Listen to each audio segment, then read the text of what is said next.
Hi guys, alam nyo ba na bumili ako ng bag ng asawa ko. Kaso ang problema nito is ito, dito sa handle niya sa baba. Ang asawa ko si kaliwete. Kaya pag ang gusto niya yung harap ng yung bag niya nakalagay lagi. Ang bag na to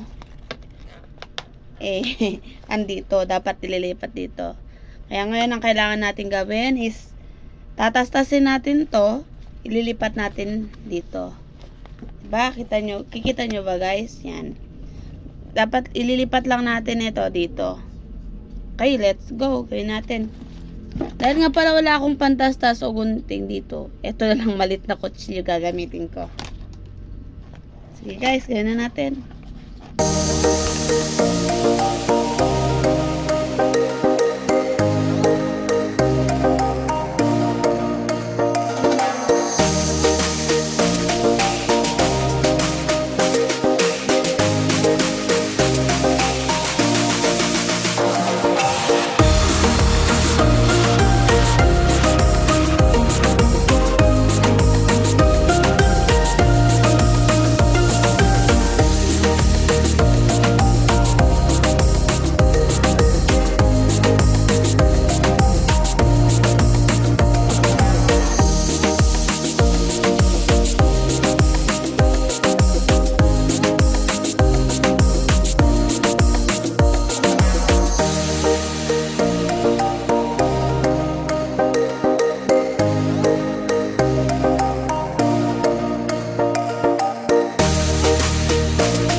Na guys, ganito na. Kanina to kasi nung bago, nakaganyan siya. Kaliwete asawa ko yung pagbukas niya ng zipper. Kailangan nakaganito siya. Kaya ito na guys, gawa na. Nailipat ko na ang handle. Okay. Thanks for watching. Thank you. Bye.